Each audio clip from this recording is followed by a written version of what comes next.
Emma had always loved the idea of adventure, and spending a week at her grandparents' countryside home was the perfect chance to escape the monotony of city life. The sprawling fields, dense woods, and the quaint, creaky farmhouse felt like stepping into another world. But it wasn't long before her curiosity fixed on the strangest feature of the property: a weathered, moss-covered well near the tree line. "Never go near the well," her grandmother warned the first evening over dinner, her voice firm and low. "It's dangerous. Been there since before we moved in. Bone dry, but unstable."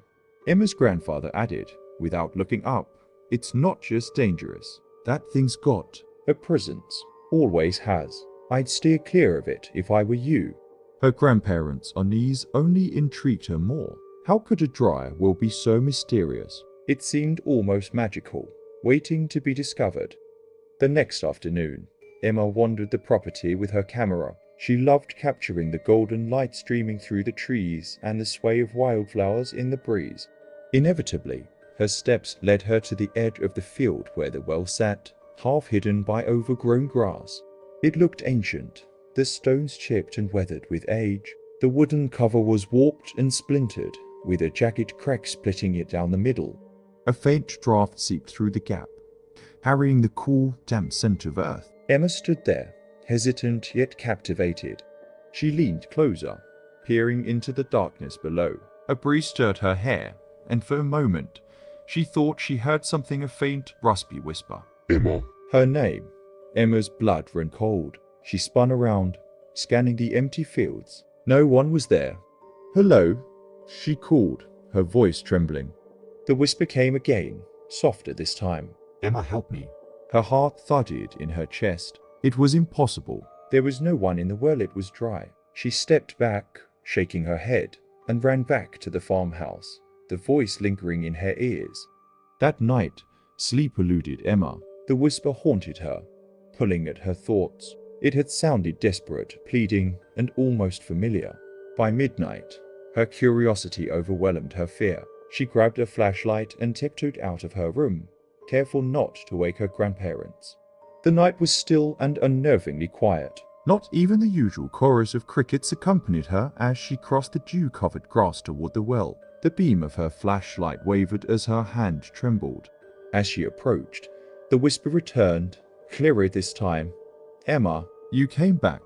The voice sent shivers down her spine, but there was something human about it. Someone was trapped down there. It had to be. "Who's there?" she called, inching closer. "Please, I've been here so long." The voice whimpered, barely audible over the pounding of her heart. She shone her flashlight into the well, but the light seemed swallowed by the abyss. Then something moved. A pale, bony hand shot into the light, its fingers curling against the stone wall. Emma gasped and stumbled back, nearly dropping the flashlight. "What are you?" The hand reached higher, skeletal fingers impossibly long, clawing at the edge. "Help me."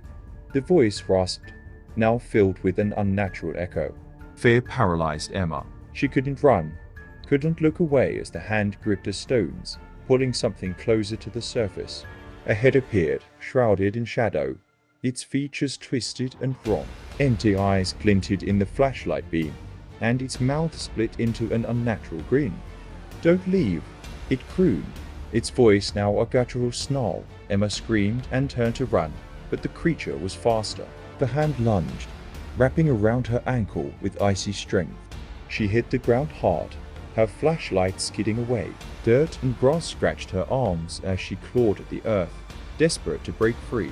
"You're staying," the creature hissed. "Forever." It pulled her toward the well, her nails digging futilely into the soil. The cold seeped through her skin, sapping her strength as the abyss yawned before her. "Let her go." A booming voice shattered the night. A brilliant light flooded the area as Emma's grandfather appeared, holding a lantern high. The creature recoiled, hissing like steam as its grip loosened. Emma scrambled free, crawling toward her grandfather as the hand slithered back into the shadows. The well fell silent. Grandfather carried her inside. Inside the farmhouse, Emma sat trembling, wrapped in a blanket as her grandmother handed her a steaming mug of tea. Her grandfather paced the room, his face pale and drawn. I told you to stay away from that well, he said, his voice heavy with anger and fear. Emma's voice was barely a whisper. What was that thing? Her grandmother sat beside her, placing a gentle hand on her knee. It's not a well anymore, she said softly. It hasn't been for years. Her grandfather stopped pacing, his eyes dark with old memories. It's a doorway, he muttered, and it's hungry. Her grandmother continued, We've lost people to it, Emma. There were others who didn't listen, just like you. That thing waits and calls. It knows who to prey on. Emma shivered, the warmth of the tea doing nothing to chase the chill that had settled into her bones. The rest of the week passed in uneasy silence. Emma avoided the well, never straying far from the house, but the whispers followed her. Late at night, as she lay in bed, she would hear it again. Emma, come back. No matter how tightly she shut her eyes, the voice was there, seeping into her dreams, and when she left for home, she couldn't help but glance back at the field, where the well stood shrouded in mist. It was waiting, and it would always be waiting.